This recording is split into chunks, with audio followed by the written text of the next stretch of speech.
মানবিক সহায়তার নামে গাজায় মরণফাঁদ পেতেছেন ইসরায়েলের প্রধানমন্ত্রী বেনিয়ামিন নেতানিয়াহু। ত্রাণ দেওয়ার নাম করে ইসরায়েলি বাহিনী নির্বিচারে হত্যা করছে খাদ্যের আশায় আসা অসহায় ফিলিস্তিনিদের। পুরো প্রক্রিয়াটি যেন হয়ে উঠেছে খাবার দেখিয়ে ফাঁদে ফেলে শিকার করার মতো। বিস্তারিত আরিফ হাসানের প্রতিবেদনে। গাজা উপত্যকায় মানবিক সহায়তার নামে মঞ্চস্থ হচ্ছে এক ভয়াবহ নাটক। নাট্যকার যুক্তরাষ্ট্র ও ইসরায়েল। মঞ্চের নাম গাজা হিউম্যানিটারিয়ান ফাউন্ডেশন। কাগজে কলমে এটি একটি ত্রাণ সংস্থা, কিন্তু বাস্তবে অনেকের চোখে এক প্রকার মরণ ফাঁদ। যুদ্ধবিরতির মেয়াদ শেষ হওয়ার আগেই 2025 সালের 2 মার্চ থেকে গাজায় ত্রাণ প্রবেশ বন্ধ করে দেয় ইসরায়েল।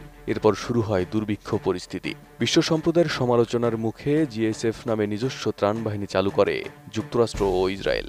কিন্তু বাস্তবে এই ত্রাণে বাঁচা তো দূরের কথা, প্রতিদিনই রক্তাক্ত হচ্ছে গাজার মাটি। অর্থাৎ ইসরায়েল নিজেই গাজাকে নরকে পরিণত করে নিজেই আবার মানবিক সংস্থা চালু করেছে। গাজায় সকল প্রকার ত্রাণ প্রবেশ বন্ধ করে 2025 সালের মে মাসে যুক্তরাষ্ট্র ও ইসরায়েলের সহায়তায় প্রতিষ্ঠিত এই সংগঠনটি দাবি করে তারা গাজার ক্ষুধার্ত জনগণের জন্য মানবিক সহায়তা দিচ্ছে। কিন্তু মাঠের বাস্তবতা ভয়াবহ। জাতিসংঘ, মানবাধিকার সংগঠন এবং প্রত্যক্ষদর্শীরা বলছেন জিএসএফ কেন্দ্রগুলোতে ত্রাণ নিতে গেলেই প্রাণ হারানোর শঙ্কা। জাতিসংঘের মহাসচিব আন্তোনিও গুতেরেস পর্যন্ত এই উদ্যোগকে মানুষ হত্যার ছদ্মবেশ বলে আখ্যা দিয়েছেন।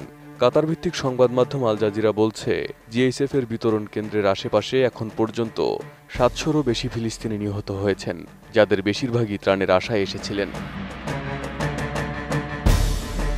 এই কেন্দ্রগুলোর আশেপাশে প্রতিনিয়ত ইসরায়েলি ড্রোন, স্নাইপার ও সশস্ত্র বাহিনী মোতায়েন থাকে। অভিযোগ রয়েছে, নিরাপত্তার নামে তারা গুলি চালায়। লক্ষ্য গাজার ক্ষুধার্ত সাধারণ মানুষ।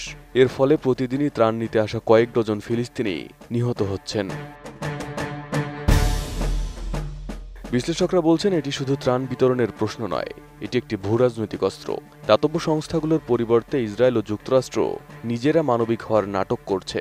জাতিসংঘের ফিলিস্তিনি শরণার্থী বিষয়ক সংস্থার প্রধান ফিলিপ লাজ্জারিনি বলেছেন, কথিত ত্রাণ দেওয়ার এই ব্যবস্থা একটি ঘৃণ্য বিষয় হয়ে দাঁড়িয়েছে।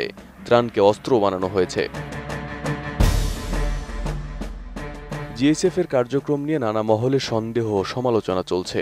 বলা হচ্ছে, এটি আসলে একটি ইন্টেলিজেন্সি অপারেশন, যার মাধ্যমে ইসরায়েল ও যুক্তরাষ্ট্র গাজার ভেতরে গোয়েন্দা তথ্য সংগ্রহ এবং মনস্তাত্ত্বিক নিয়ন্ত্রণের কাজ করছে। Arif Hasan, ATN news.